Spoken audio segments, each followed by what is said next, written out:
Hey, selamat datang semua. Ditarik podcast dah mula.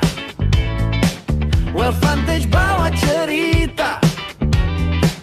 Ilmu kewangan buat hidup lebih berjaya.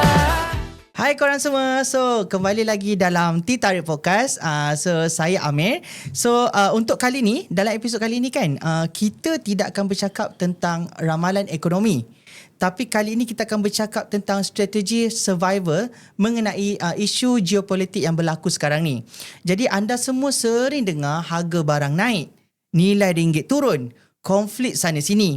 Tapi dunia hari ini kita nampak tidak pernah berhenti memberikan tekanan kepada dompet kita sendiri. Jadi kita sering mendengar tentang geopolitik sana sini dekat social media, dekat news, dekat dalam phone kita baca.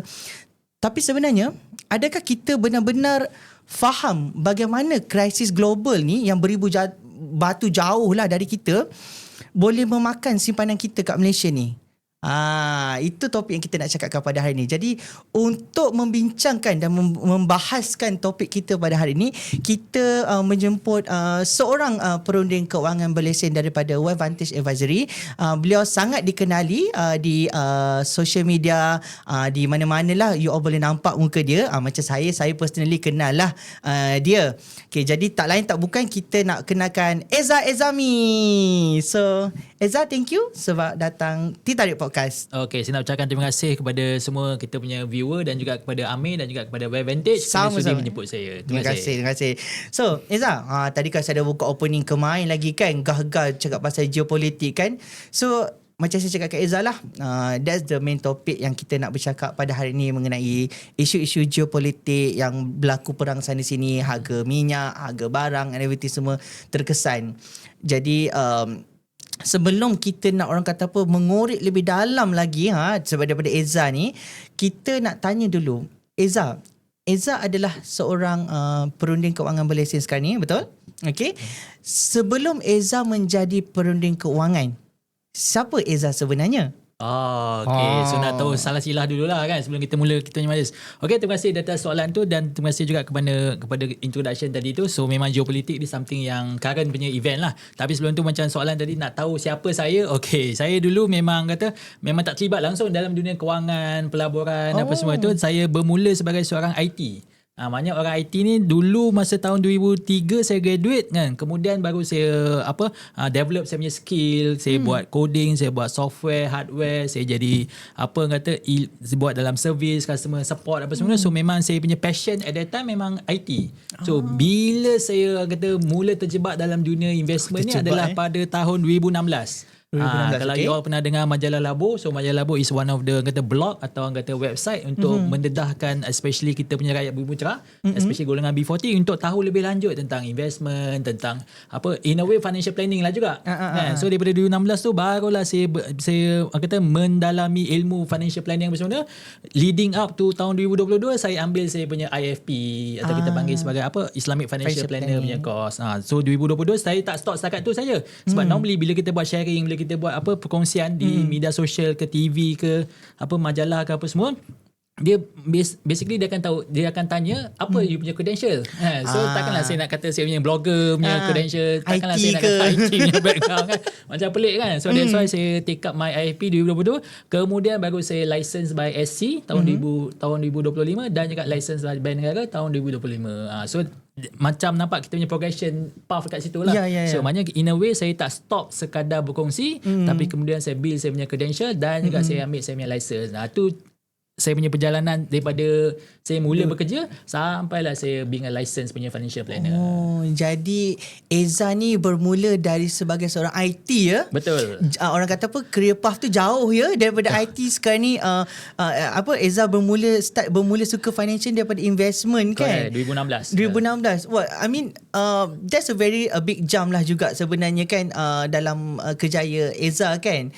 So that's why I think that's a very good career jump lah sebab sekarang ni memang kita perlukan seramai yang boleh orang macam Eza ni sebenarnya untuk membantu kita ni kan.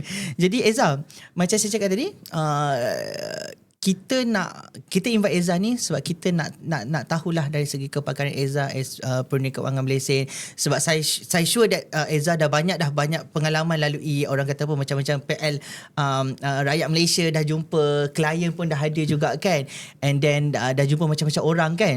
Jadi kita nak discuss pada hari ni, khas topik hari ni mengenai geopolitik kita lah. Okay, apa yang berlaku sekarang ni kan. Macam saya cakap tadi, kita takkan cakap pasal ekonomi. Okay, itu memang orang kata apa, very technical part lah, very detail sangat, kita tak nak huraikan. Kita nak tahu apa survival skill yang boleh kita tahulah dari situ kan. Jadi oleh itu kita nak tanyalah the first question dekat Eza. Jadi Eza, boleh tak Eza terangkan lah sebenarnya, yang orang tak faham lah, yang tahu tu tahulah sebenarnya bagaimana konflik global yang berada jauh kat sana tu sebenarnya boleh menjejaskan kita punya kestabilan keuangan setiap isi rumah di Malaysia ni. Okay, so terbaik soalan tu. Memang kata soalan pertama pun dah soalan killer orang kata. So tak apa. So normally kita rasa macam benda tu jauh, benda tu tak effect kita, benda tu memang di luar kita punya kawalan apa semua. Tapi kalau kita tengok sejarah kan, at any point of time, bila berlakunya bencana atau bila berlakunya krisis, memang dia akan sooner or later dia akan sampai ke Malaysia lah. Betul. Effect. Macam kita pernah dengar 1987, 1998 Asian Financial Crisis, 2008 kita ada subprime crisis apa semua tu. So leading up to this konflik di Timur Tengah, dan ultimately kan dia ada dia punya fasa dia. Kan, fasa-fasa yang first kali of course dia punya initial shock lah. So bila ada initial shock tu, of course macam kita tahu kan, bila harga minyak naik apa semua, so dia punya spill over effect tu memang akan ada. Betul kan. So kita rasa macam alah tak apalah harga minyak naik, diesel kita tak pakai diesel kan sebagai contoh kan. So kita tak terkesan. Lepas tu mungkin ada yang mungkin naik motosikal saja apa semua, tapi yang recently kalau kita perasan yang Budi 95 tu, so daripada 300 liter turun ke 200 liter. Sebenarnya slowly dia akan impact kita. Sooner or later, percaya atau tidak, memang dia akan bagi kesan kat kita, sama ada kita sedar atau tidak. Itu lagi satu. So mungkin sekarang kita di fasa mungkin denial, atau kita di fasa mungkin tak ada benda lah, ini small matter apa semua. But again kan, dia adalah satu kita panggil rantaian yang berkait antara satu sama lain lah. So first dia akan datang daripada harga minyak. Betul. Kan? So bila harga minyak naik, apa dia punya impact dia? Harga barang naik. Dan saya tanya Amir sendiri lah, bila harga barang naik, dia akan turun balik ke tidak? Jarang turun. Tak ada pun sebenarnya, tak turun pun. So memang betul kan. Yang kita tengok kita punya, especially kita punya perbelanjaan yang paling tinggi mungkin makan minum, kan. Mungkin harga rumah mungkin tak berapa naik sangat lah. Harga kereta mungkin tak berapa naik, tapi the essential item kita yang kita consume hari-hari kan, makan, minum, kalau kita ada pamper, susu dengan, so benda tu yang akan slowly. Dia lagi ada satu istilah, kita biasa dengar inflation kan. Ya betul. Okay, Amir pernah dengar shrinkflation tak? Shrinkflation. Oh, jarang tu. Jarang. Sebagai contoh, ada satu susu tin ni kan, atau akan ada susu powder ni kan, untuk anak-anak lah. Dulu dia package dalam 1 kilo RM20. Okay. So instead of dia nak naikkan harga, dia mungkin segan atau dia rasa macam takut impact. So apa dia buat? Dia still harga RM20, tapi dia turunkan 900 gram. Okay. So quantity. Dan pernah dengar. Pernah dengar. Itu ada taktik, tapi kita rasa macam harga tak naik. Betul. Tapi quantity atau dia punya quality yang kita dapat tu berkurang. Betul. So benda ni is benda yang memang kita kena berdepan. Dan kalau dia mungkin kita rasa tak berlaku hari ni, percaya atau tidak, dia punya spillover effect memang akan berlaku. So macam kita pun kan, of course harga minyak is the orang kata primary yang akan sentuh dia punya the first yang akan affected lah. Yes, betul. But along the line memang few months later kita akan terkesan juga. Betul. I think saya agree lah, sebab benda tu I like the idea of inflation. Bila dah cerita tu baru faham. Mungkin yelah, macam mungkin ada kat luar sana tu pernah dengar benda ni tapi tak tahu terms tu kan. Saya pernah dengar satu shrinkflation ni, di mana ada satu syarikat ni, dia menjual daging, tak silap saya, daging pack rasanya. Saya tak nak sebut brand, nanti kena ban pula. So di mana kan saya notice kan, dia akan dia naikkan gram. Dia naikkan gram dan dia naikkan harga.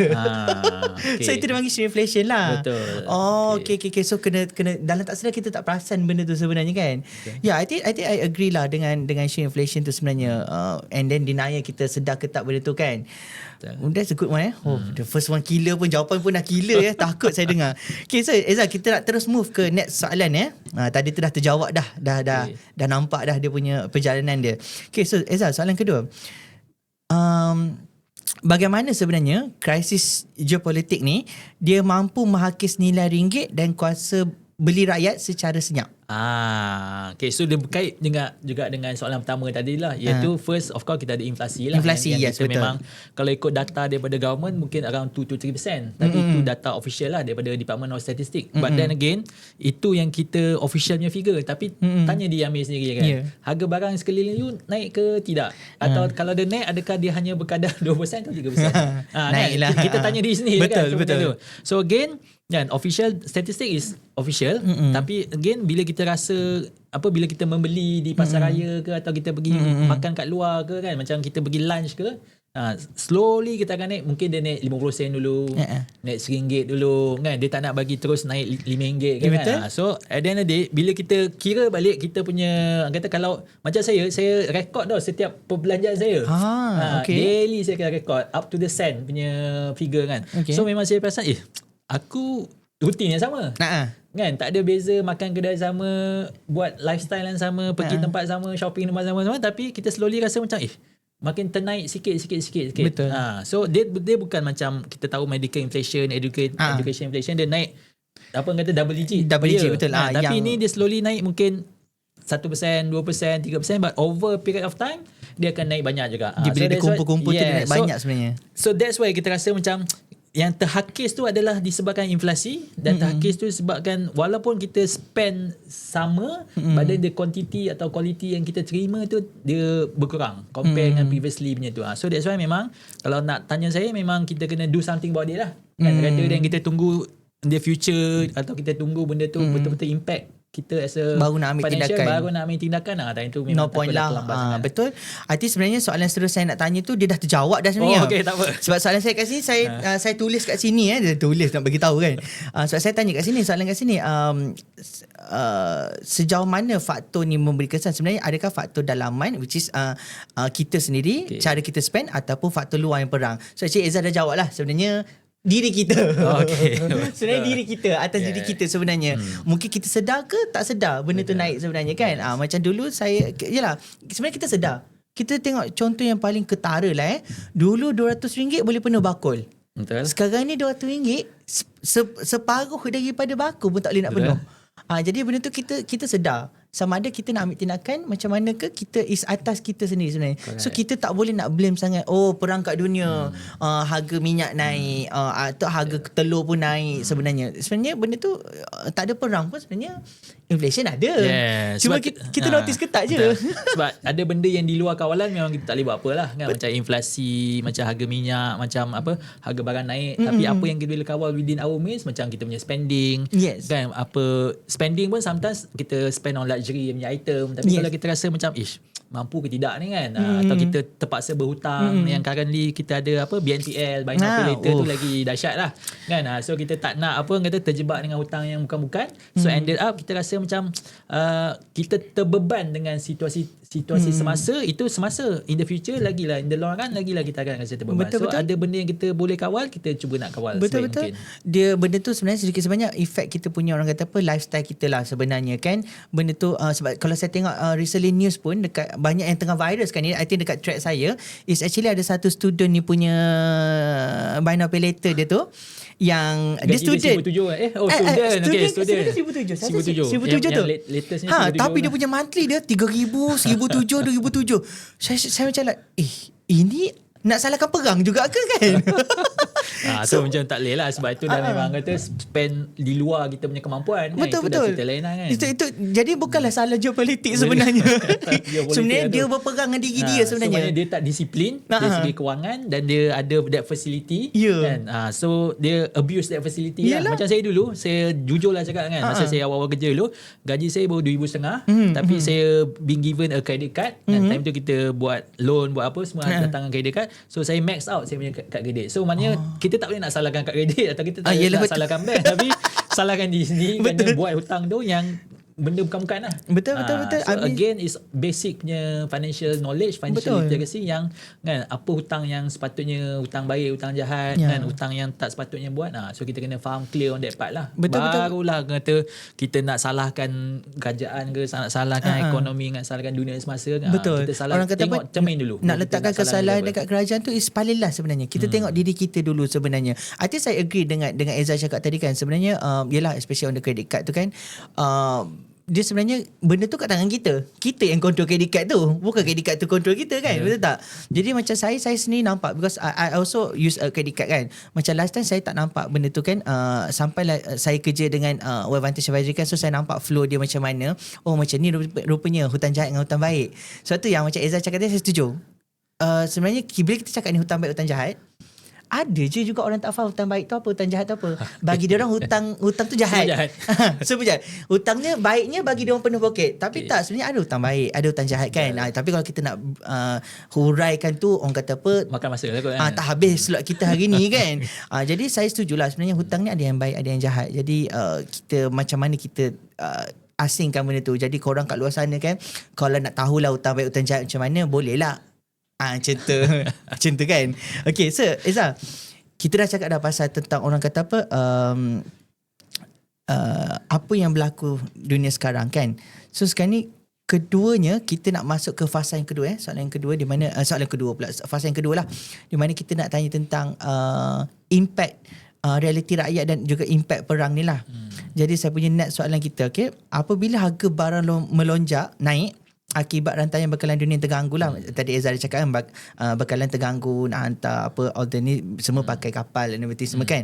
So apakah strategi paling berkesan kita nak kekalkan untuk kelangsungan hidup ni tanpa perlu mengorbankan keperluan asas keluarga? Okay, terbaik soalan tu. So again, first kita kena check our financial dululah. Yes. Kan, kita kena basic adalah kita check kita punya cash flow dulu. Adakah kita punya cash flow hijau atau merah, positif atau negatif dulu. Betul. So kalau negatif tu bermaksud kita spend lebih daripada apa yang kita dapat atau kita perolehi. So bila negatif, maknanya kita kena check balik kita punya perbelanjaan, check balik kita punya apa orang kata expenses apa semua tu. Detailkan dia punya itemize lah. Kalau izinkan saya guna apa English punya word adalah itemize billing. All your expenses you itemizekan dulu. Dan tengok balik mana yang kita boleh cut, mana yang kita boleh kurangkan, mana yang kita boleh rasa macam ni macam luxury punya ni boleh hold dulu atau boleh tukar alternatif yang lebih cheap, apa murah ke apa kan. So again basicnya ni kita check cash flow dulu. Kalau cash flow yang problem, kita fix cash flow dulu baru kita cerita tentang benda ni. Okay, so once kita rasa cash flow tu dah okay apa semua tu okay, nasihat saya seterusnya adalah jangan buat hutang baru lah.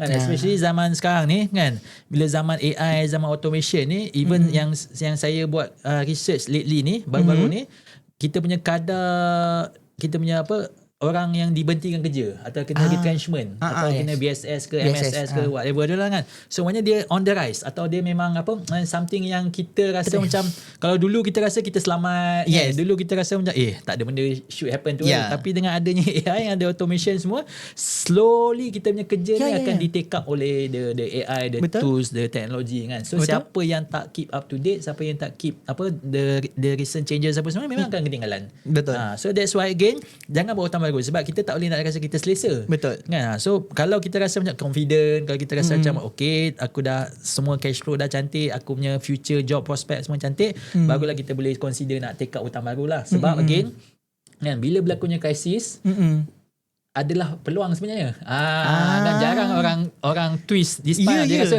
krisis aku kena ni, panic aku kena kena dah start kena catur and everything semua. Tapi actually behind every crisis memang ada opportunity. So that's why you kena tengok peluang. Kan ada baru ni saya terbaca kan, ada apa dia beli rumah atau dia beli aset memang below market value sangat.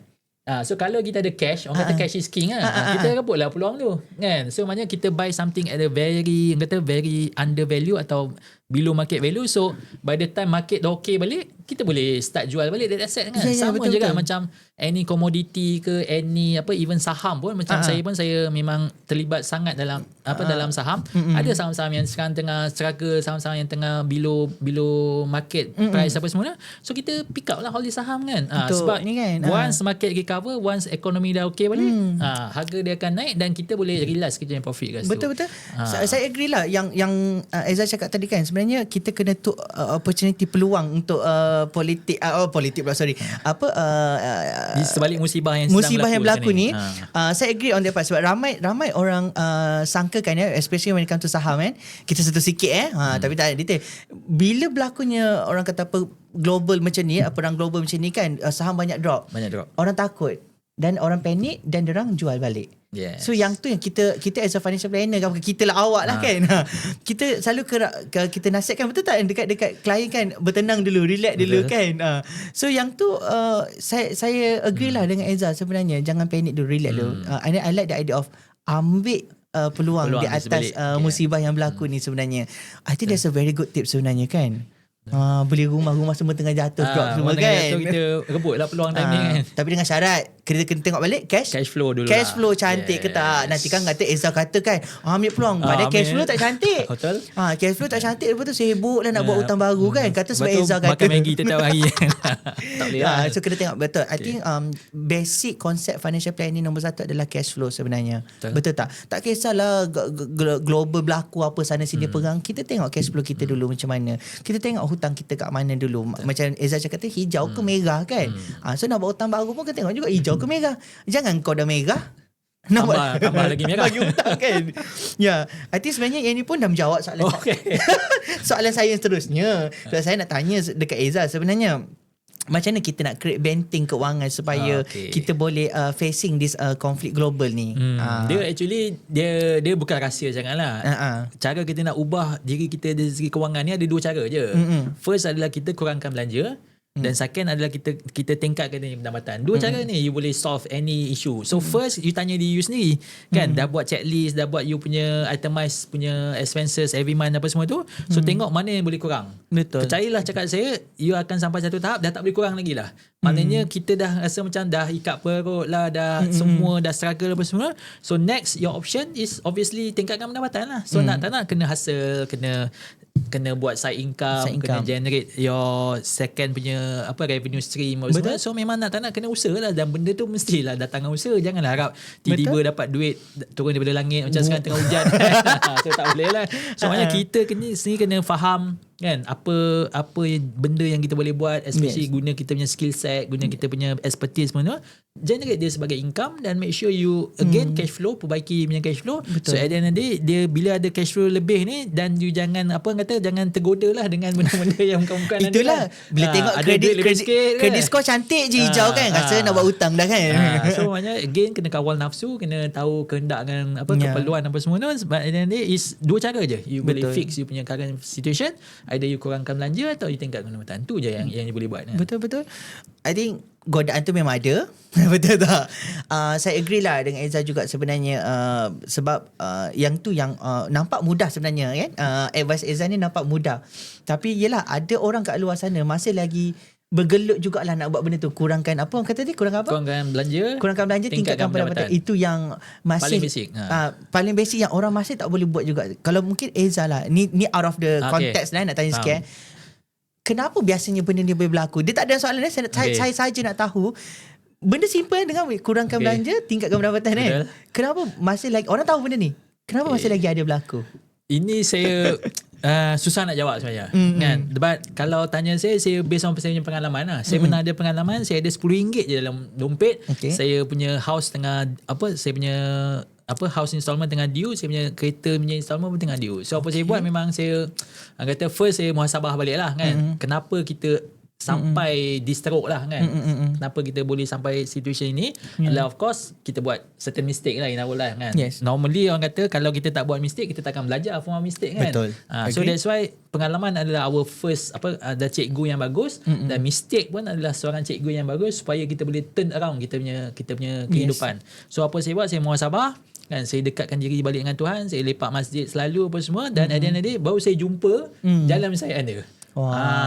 So dia tak semudah itu orang kata you tanya orang, you Google, tanya ChatGPT ke. Betul.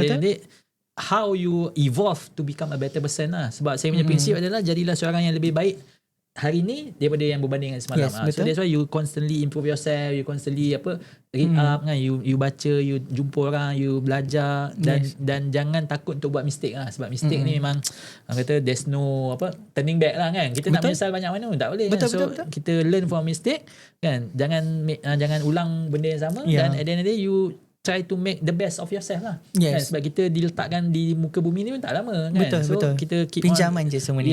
Semua ni dunia tipu-tipu. Dunia tipu-tipu, pinjaman je. Kan? So again kan, dia memang kita kena work within our means lah. Betul. Kita kena tahu kita punya capability kan, Yes. kita tahu kita punya expertise, tahu kita punya passion kat mana, motivation apa semua, Yeah. dan slowly kita work towards our satisfaction lah. Betul, Sebab betul. kalau hidup ni kita tak satisfied pun tak gunanya kan. Lala kita stress, kita burn Yes, out, kita yes, rasa yes. macam kenapa aku hidup kat dunia ni kan. Kan. So kita tak nak all the negative thinking, so kita Betul. work towards kita positive mindset. Betul. Dan lagi satu, circle pun penting juga.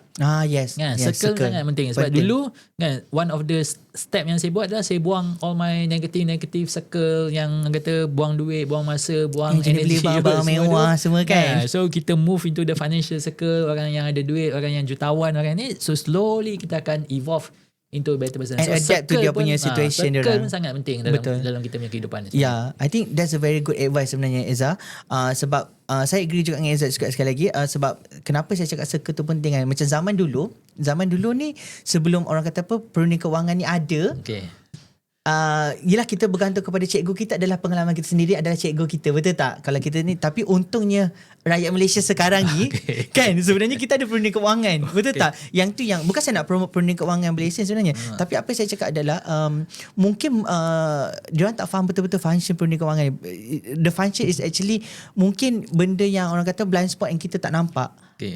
That's why macam Eza kata tadi, kita mengharapkan pengalaman je untuk menjadikan cikgu kepada diri, which is itu important juga sebenarnya. Sebab kalau ada peronia kewangan pun dia tetap dengan spending habit dia. Yalah, tak berubah juga kan. Tak berubah juga sebenarnya. Tapi betul, saya agree lah dengan Eza. So I think menjawab lah sebenarnya kan. Tak kisah isu geopolitik ke apa benda.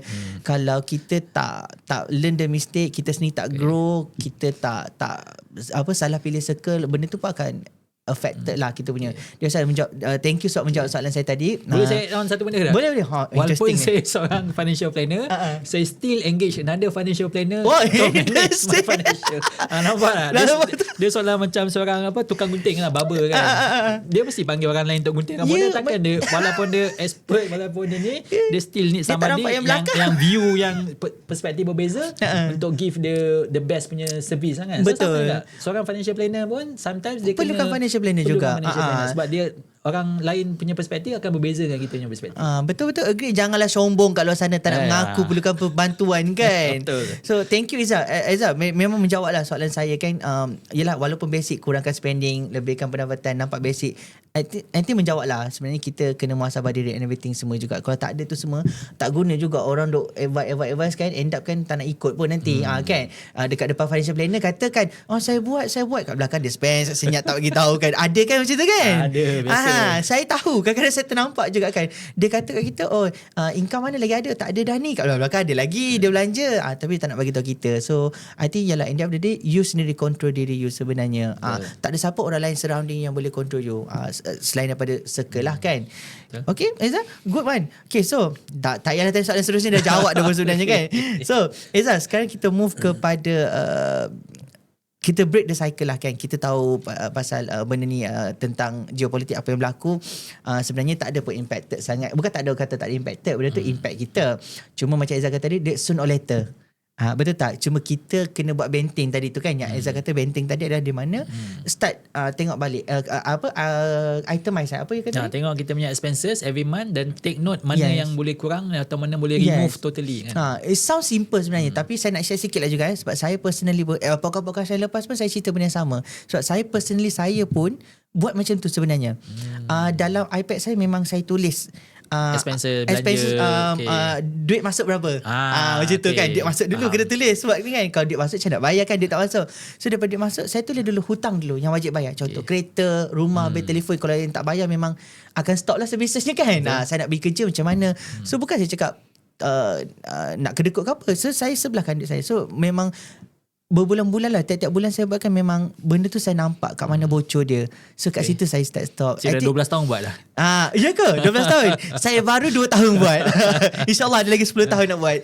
Tapi saya personally sama yang memang go through the process yang Eza buat tu kan, memang saya nampak sebenarnya. Kita tak tulis, kita tak nampak. Kita congak selalu benda tu dalam otak kita. Okay, aku nak bayar rumah, aku nak bayar kereta, bagi mak sikit, bagi ayah sikit. Okay, aku nak beli kopi lah. Beli kopi dia tak congak kan? Dia swipe dia, ataupun dia beli kopi yang dia tak perasan, mungkin kalau dia kumpul kopi tu sebenarnya ada 200-300 dah ada spend. Saya tahu sebab saya pernah sekali obses dengan kopi, tak nak sebut brand kan, dan saya pernah stop untuk seketika dan saya nampak lebihan dia tu dalam 300-400 juga sebenarnya. Itu yang memang blind spot kau-kau lah tu yang tak nampak. I think Sebab kita kena faham juga yang normally jual kopi ni dia bukan jual kopi tapi dia jual lifestyle atau dia jual environment kan. So kita ambil gambar, ambil ni kan. Tapi untuk dia kita lebih kepada tu je kan. untuk titarik ni murah je. Titarik ni murah je. Kan? Sama je kita order kopi kat kedai mamak ke apa kan. But nanti kita choose that lifestyle, kita choose that image yang kita cuba portray kepada public. So ended up kita yang suffer lah sebab ended kita swipe bukan orang lain bayar kan kita sendiri yang bayar nanti kan. Sebab tu orang kata apa, kita lah sebenarnya diri kita kan, betul tak kan? Okay, so sekarang kita nak move kepada next soalan. Kita still lagi dalam mood geopolitik yang tadi tu je selingan je. Okay, korang kena faham. Okay, kita nak move kepada kita dah tahu isu, kita dah tahu apa yang impact rakyat Malaysia sekarang ni. Next kita nak tanya untuk emergency kit strategi. Sekarang ni survival mode kita kan. Survival mode, okay. Survival mode kita masuk kita ambil mode dulu lah, survival mode So soalan seterusnya Ezra. Dah macam Who Wants to be a Millionaire dah. Jika kewangan adalah sebuah kapal yang sedang bocor kerana ekonomi global okay. So apa komponen utama yang wajib yang ada dalam emergency kit kewangan seseorang tu? Kapal tengah bocor ni. Kapal tengah bocor tengah tenggelam ni. Sebab sekarang tengah geopolitik pasal kapal kan. So apa emergency kit yang patut kita ada? Kita kena ada. Basic. Again dia different from individual to individual lah. Tak boleh nak kata semua orang sama lah. But again, and so first kalau tanya saya, basic financial planning juga kalau ikutkan adalah kita kena sedia at least 3 bulan punya emergency fund lah. So reflect balik atau check balik you punya emergency fund ada ke tidak. Kalau ada, cukup tak 3 bulan? Ideally 6 bulan lah kalau ikut financial planning. Kalau lagi bagus tahun lah. But then again, sediakan dulu 3 bulan punya savings supaya in case you kena buang kerja ke, kena VSS ke, kena apa ke, you still ada 3 bulannya buffer. So whatever happen, you still boleh survive for the 3 months lah. But then again, dan 3 bulan tu kalau tanya saya sekejap juga. Kan? Macam kita baru habis duit bulan dia puasa. Macam air. Kan? Laju je kan. Duit dia macam air orang kata. Surat haji kan. So again, check balik you punya financial. Tengok basic sekali adalah kena sediakan 3 bulan punya expenses. Kalau kata, kalau you berjaya weather the storm, atau kalau you berjaya lepasi dia punya ni, sebab benda ni semua cycle. Percayalah, hidup kita ada kitaran dia, ekonomi ada kitaran dia, even yang sekarang ni kita facing geopolitik ni pun ada kitaran dia. Macam kita tengok lately ni pun pasaran saham atau kata ekonomi dia dah start macam dah rasa tak ada benda sangat. Kan? Dia dah normalize, dia dah factor in whatever. Dia dah adapt dah. Dia dah adapt apa semua. So sama juga. So sooner or later benda akan kembali normal.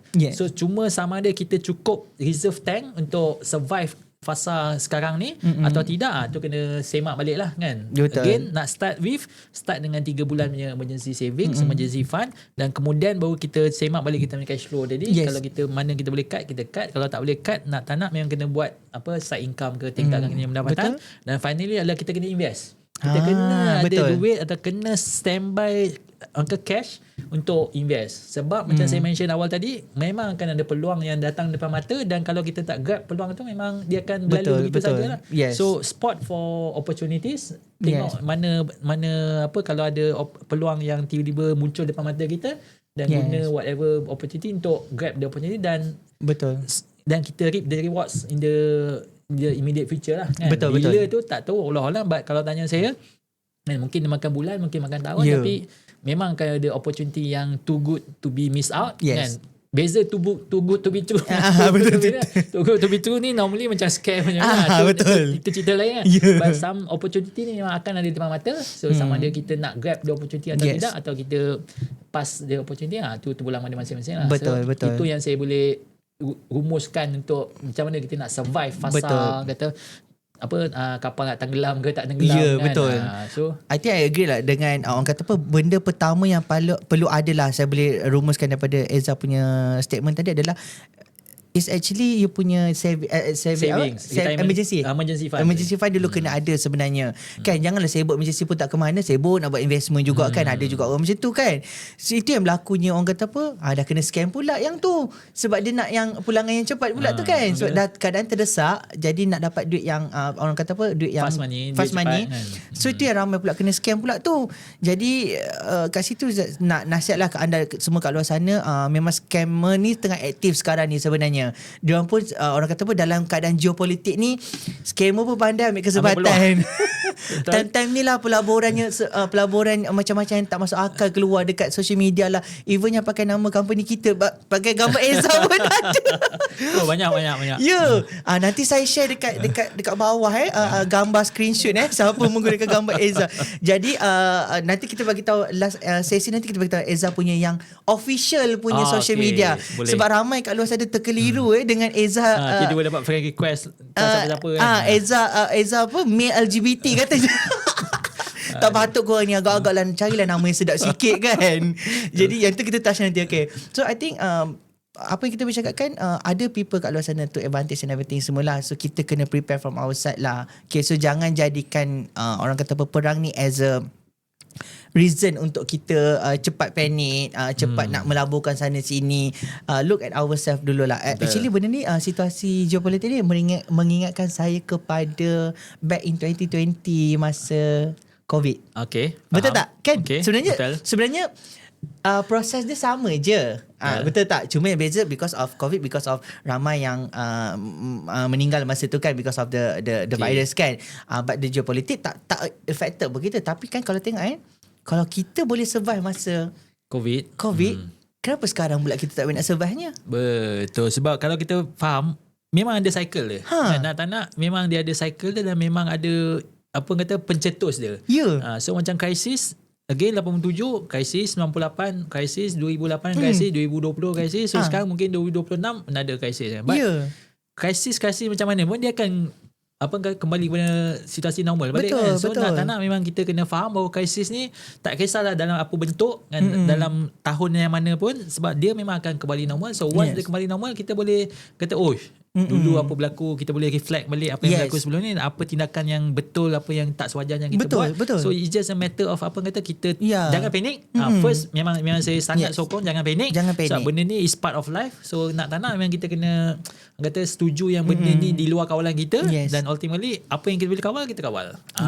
Betul. I think I agree sangat lah. Sebab kalau zaman COVID dulu pun kita boleh survive kan, dengan orang kata apa, tak ada kerja lagi masa tu kan. Tak ada kerja, industri banyak tak buka. Tapi sekarang ni kita beruntung lagi, walaupun krisis ni berlaku, ekonomi tetap buka macam biasa. Betul tak? Kenapa nak takut descendant semua kan? Cuma COVID tu lagi teruk sebenarnya nak ikutkan compared to this geopolitik punya isu kan. Tapi still kita boleh survive lagi sampai sekarang. So mungkin ada kat sana, ada part masa dekat sana kita buat dengan cara betul, dan kita implement je balik dekat isu kat sini kan. Mungkin ada yang benda yang kita buat betul dulu, kita dah start orang kata masak dari rumah, start berkira-kira, start bila nak beli sini sana tu. Masa zaman dulu shopping tak ada. Memang kita tahu bila time COVID tu, work from home tu, orang kata apa, online shopping punya godaannya meletup-letup lah sebenarnya. Jadi kat situ pun saya, even until today pun sebenarnya online shopping ni pandai je ambil peluang kan. Tiba-tiba naikkan kredit limit saya RM10,000. Naikkan kredit RM10,000 tau. Saya tengok pun bukannya happy, takut kan. Jadi benda tu yang merambangkan mata kita lah sebenarnya kan. So jangan salahkan geopolitik tiba-tiba geopolitik je. Shopee bagi saya sebut nama, sorry. Dah tikat nanti kan. Tapi kita tak cakap, tak naklah cakap pasal tu. Kita kat situ. Okay, so Eza, kita nak move to the next question lah. Okay, kita dah saya ada satu soalan kat sini Yang ni saya dapat soalan ni daripada social media kita jugalah sebenarnya saya dapatnya. So ada yang tanya juga dekat syarikat kita Aware Vantage Advisory, yang tanya bagaimana peranan aset seperti emas atau pelaburan lain berfungsi sebagai perisai dalam emergency kit kita ni ketika nilai mata wang tak stabil. So apa peranan emas dalam pelaburan ni? Okay, so basically kalau saya nak kupas sedikit tentang aset atau kata pelaburan ni atau investment ni, normally saya akan kaitkan dia dengan analogi kata as a pemain bola sepak. Interesting. Okay. So bila kita pemain bola sepak, macam Amir tahu, kita ada penjaga gol, kita ada defender, striker, ada midfielder, ada striker kan. So normally in any situation or in any current market cycle ke pasangan ekonomi ke apa semua, kita kena make sure kita ada well diversified punya portfolio, yang kita ada goalkeeper, kita ada defender, ada midfielder, ada striker. So apa goalkeeper dulu? So again saya tanya Amir main bola ke apa ke tak? Pernah main bola? Atau still terlibat? Tak pernah. Okay, so goalkeeper objektif dia adalah untuk jangan lepaskan gol. So kalau istilah yang jangan lepaskan gol tu kita kaitkan balik dengan apa investment atau saving apa semua, kita akan tahu ada tak instrumen yang dia takkan apa orang kata capital dia atau modal dia akan berkurang. Ada banyak kat Malaysia ni. Betul. Kan? Kita ada banyak instrumen yang kalau you invest 1,000 nak jadi another crisis ke apa COVID ke even dia punya capital still akan jadi 1,000. So memang banyak. So sama juga defender. Kan defender dia mesti nak tolong dia punya goalkeeper kan. Betul. So again defender punya apa instrumen tugas dia adalah untuk make sure kan in bad times dia still boleh modal dia boleh still be protected. So kalau dia invest 1,000 dia still maintain 1,000. Yes. Kalau tidak in good times dia boleh naik atas, boleh bantu serangan atau during corner kick ke dia boleh tolong score goal apa semua. Yes. So itu tugas apa defender. So again tanya balik emas, property, whatever instrument lah, saham ke crypto ke whatever, dia tergolong dalam kategori mana?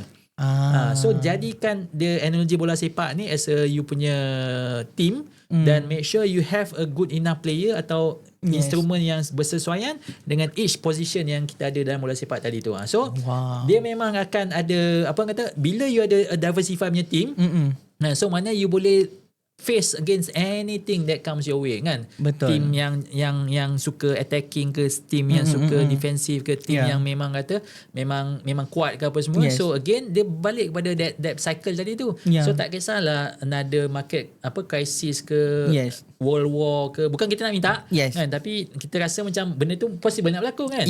So betul, again betul. whatever yang kita perlu berdepan in the future or in the near future, kita dah ada team yang bersesuaian. You punya asset allocation, you punya portfolio diversification untuk berdepan dengan whatever tu.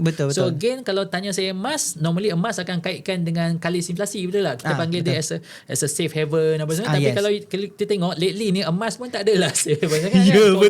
Contoh. Bukan saya nak kata emas tak bagus kan. Emas pun bagus. Saya pun ada invest emas. Saya pun ada invest dalam macam-macam. So again berbalik kepada you punya game plan atau balik kepada you punya team tadi tu. Adakah you nak team yang diversify atau you nak team yang semua menyerang semata-mata. Tu bahaya kan. Kalau you serang kan sekali market crash atau sekali ni libas, memang you terduduk lah kata kan. So dah semua duduk kat tiang gol susah lah. So you kena ada good punya team, good punya setup supaya you boleh berdepan dengan whatever ni. So saya punya advice adalah again have a diversifiednya portfolio yang merangkumi semua asset class. So apa yang datang pun you boleh berdepan dengan dia. Wow, agak orang kata peringkas dan padat. Sebenarnya saya sebagai seorang yang tak main bola pun saya not really into investment juga, tapi analogi yang Eza sharekan tadi sebenarnya saya boleh cepat catch. Saya boleh faham sebenarnya. Sebab correct me if I'm wrong nanti kan kena ban. I mean in order untuk buat investment sebenarnya kita kena ada a very good team. Satu tim yang hebat lah. Bukannya semua orang kita tabur dekat satu posisi yang sama. So sama juga dengan investment kan. Jadi asset allocation tu adalah tim kita. Betul kan? Betul. Okay. So jangan make sure investment asset allocation kau tu jangan kena kad merah lah. Atau kad kuning kan. Kad merah dia keluar padang terus kan. So I think it's a very good analogy lah kan. Tak sabarlah nak share benda ni nanti kan. Boleh. That's a very good. Saya pun yelah ini bahasa mudah faham kan untuk orang nampak investment punya instrumen yang macam mana sebenarnya. Macam tu kan. Okay, so thank you Eza for the sharing tadi. Okay, so kita back to kita punya isu tadi. Tapi tu tadi soalan netizen bukan soalan saya. Kan. Sekarang ni kita dah beralih kepada fasa terakhir. Kita dah tahu impact, kita dah tahu apa itu geopolitik sebenarnya. Benda ni mengganggu ke tak, kita dah tahu dah. Kan kita dah tahu apa strategi plan kita tadi nak buat apa kan, macam sikit kita. Sekarang ni kita balik kepada fasa terakhir di mana kita nak tahu kan solutioning dia pula. Tapi sebenarnya saya rasa Eza dah touch dah little bit here and there about the solutioning. Boleh. Tapi macam saya kata ini bukan soalan saya, soalan netizen kita bacakan je. Okay. Jika seseorang baru sedar bahawa bajet mereka sudah hancur, dia dah sedar bajet dia dah out dah kiki merah lah kan. So apa langkah pertama yang mereka perlu ambil dalam masa sekarang ni 24 jam yang pertama ni untuk memberhentikan kebocoran tu? Okay, terbaik soalan. Sebab saya pun boleh relate dengan soalan tu. Macam saya mention ni, saya pernah berada di titik terendah saya. Dan again you tanya dia, bila you ada di titik terendah, you boleh pergi bawah lagi atau tidak?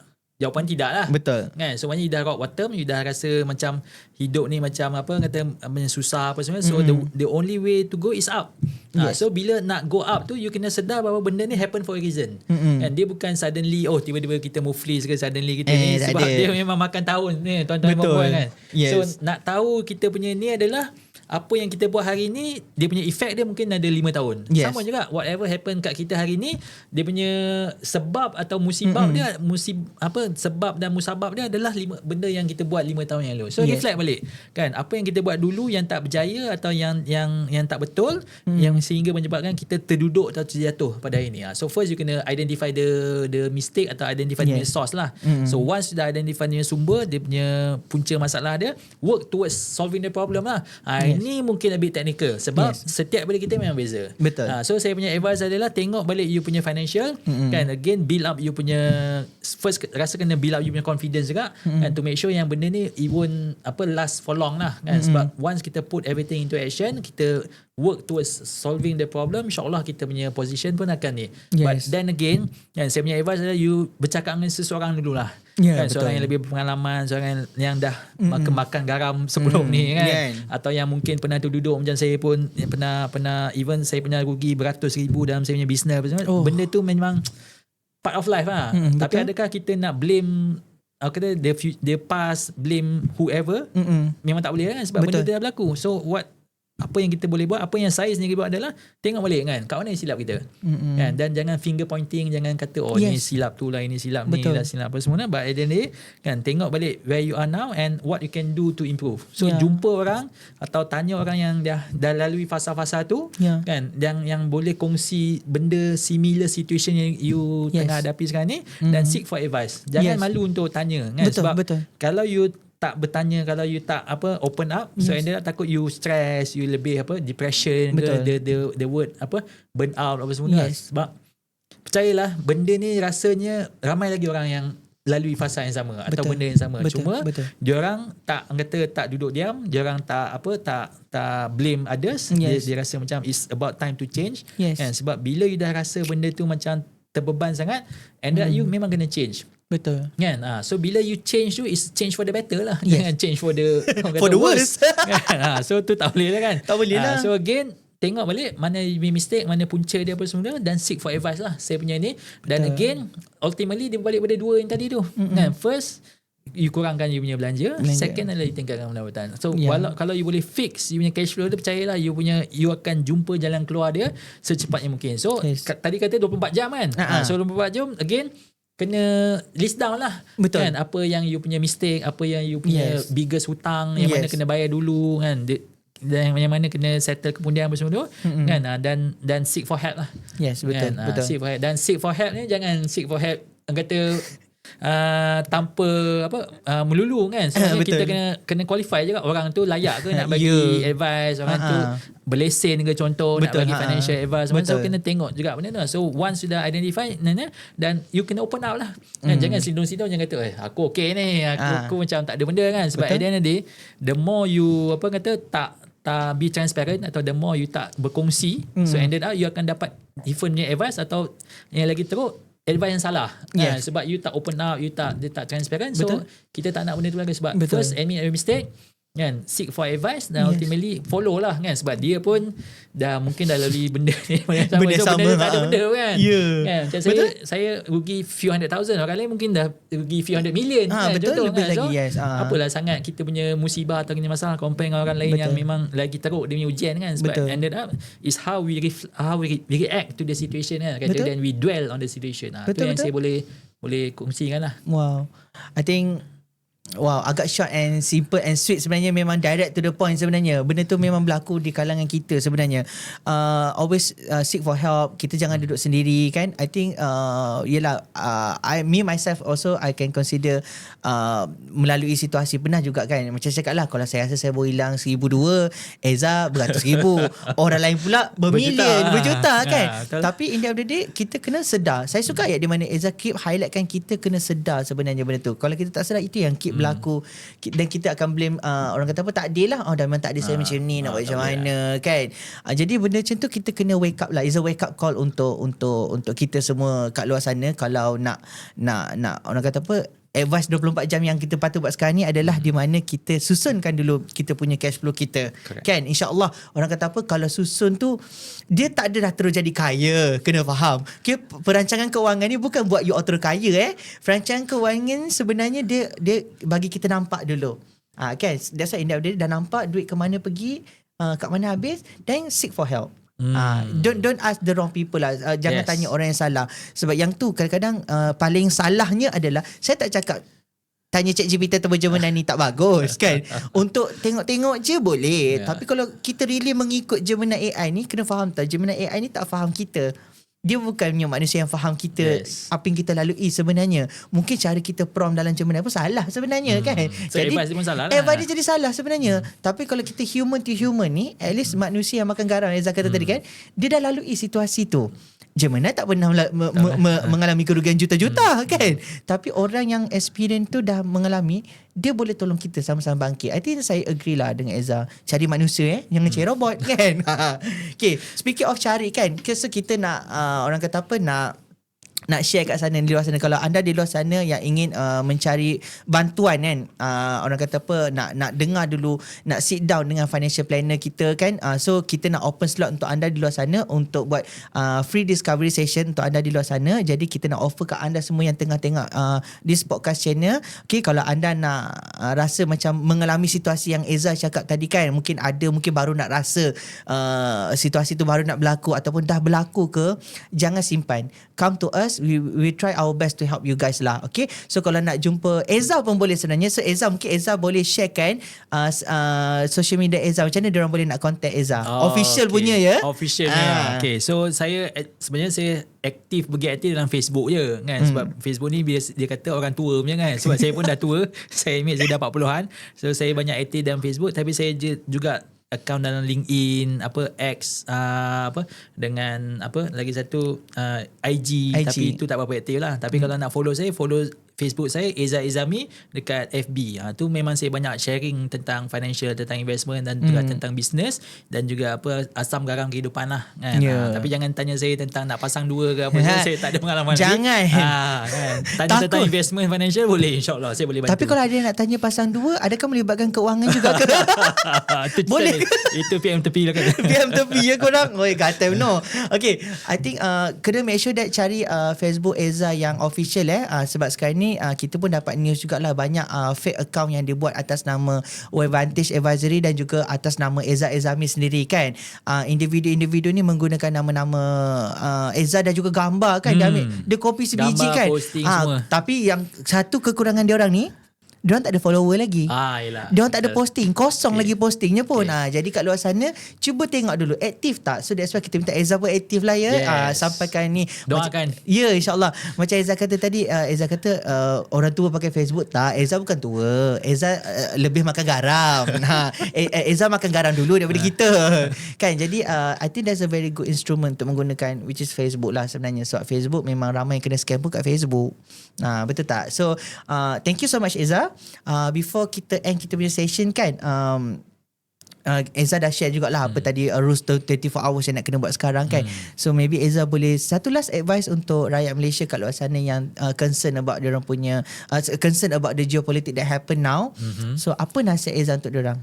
Okay, so again, ada benda yang kita boleh kawal, ada benda kita tak boleh kawal. So yang benda di luar kawalan tu memang tak boleh buat apa lah. But again, apa yang kita boleh kawal adalah kita punya kewangan, kita punya perbelanjaan, kita punya pendapatan, kita punya pelaburan dan kita punya saving, maksudnya itu memang kita boleh kawal. So again, macam saya mention tadi, kan, tengok balik apa yang you dah mungkin mistake yang you telah buat dan cari cara untuk keluar daripada mistake tersebut. Dan of course, kalau saya sudi guna ayat ni, the moment you admit your mistake, you already won half the battle. So maknanya you rasa macam betul lah kan, kita alami masalah ni, kita sebenarnya dah selangkah lebih dekat dengan kita jumpa solution. Dia macam ni lah. Normally kita pergi jumpa doktor kan. Biasalah kalau kita tak sihat ke apa semua, normally kita pergi jumpa doktor kan. Doktor hanya akan bagi prescription atau ubat berdasarkan simptom. Betul. Kan? Kita yang kena bagi tahu, doktor tadi saya muntah, saya cirit-birit, saya pening kepala apa semua. So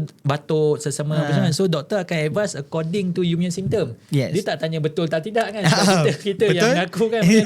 Sama je kan dalam dunia kewangan ni. So the more you open up, tapi of course again you kena cari orang yang betul lah. Betul. Jangan simply jumpa sesiapa saudara mara, kawan-kawan ke, even rakan sepejabat ke apa semua. Cari orang yang betul-betul berpengalaman, berlesen dan juga ada dah pernah lalui that fasa tu. So dia insyaAllah dia boleh come up dengan the solution yang you kata you boleh buat lah. Betul. Sebab kalau dia bagi solution you tak boleh buat pun tak guna juga tak guna kan. juga. So Betul. that's why cari seek for advice, orang yang berpengalaman, yang berlesen dan yang dah lalui situasi yang sama, dan follow lah. Kan? Jangan degil sangat, jangan kita rasa macam ini boleh buat ke atau boleh implement kan. Betul. Sebab diorang ni memang dah berpengalaman, diorang ni dah memang dah lalui the process, the failure, the pain apa semua. So kita buat ikut je lah. So ikut betul. je lah. So again kan, jangan kata rasa kita macam bagus sangat dan betul. jangan rasa macam orang lain macam okey je aku tak okey. Jangan, sebab orang lain pun percayalah pun ada masalah. Ada masalah. Cuma orang kata masalah tu mungkin berbeza sikit daripada mungkin kita. Yes, betul. But again kita kena work towards the solution lah. Betul. Kan? Macam Izzah cakap tadi kan, jangan ikut saudara, kawan yang tak berlesen kan, ataupun jangan ikut kawan kerja. Macam dalam kes saya memang ikut kawan kerja. Memang satu office kan kita. Jadi saya kena ikut cakap kawan office. Okay, gurau je. Okay, so I think that's for today lah. Thank you once again Eza untuk sharing yang untuk share kepada public hari ni tentang kerisauan mereka di luar sana. Tapi apa yang saya boleh rumuskan, stay calm, kekal tenang. Okay, jangan risau, benda ni berlaku macam Izzah kata, cuma it's a matter time dia, cepat dengan lambat. Tapi benda ni pun kita dah boleh nampak dah. Yang bagusnya kita saya boleh kategorikan Malaysia ni masih dalam kategori orang kata bukan terkawal lah. Terkawal sebenarnya. Kita masih dalam kategori terkawal. Mungkin negara lain kan budi tak ada. At least kita ada budi tau, walaupun diturunkan 100 100 liter. 100 liter kan? 100 liter dia. 100 liter 300 ke 200. Betul. So kita masih lagi terkawal. Kita masih lagi ada support system kita. Cuma macam mana kita nak abuse ke tak support system tu, ataupun kita nak ambil step untuk bantu diri kita. So untuk anda di luar sana, thank you for watching our podcast, Teh Tarik Podcast pada hari ini. And stay until the end. Okay, thank you so much. So sehingga kita berjumpa lagi dalam episod yang akan datang dalam Teh Tarik Podcast. But before that, saya lupa Eza. Boleh. Kita ada gift untuk Eza. Tak saya dapatkan dari tim saya kat belakang. Zing! okay. Kita ada untuk Eza. So kalau boleh nampak Eza kat luar tengah minum dengan cawan ni, ini adalah Teh Tarik kita punya podcast. Boleh. So Eza terimalah kita punya, dalam dia kosong. Terima kasih banyak. So thank you Eza. Thank you for coming today. Terima kasih sudah jemput. Yeah, no problem Eza. So nanti kita meet again untuk next kita punya Teh Tarik Podcast. So kita jumpa lagi. Bye.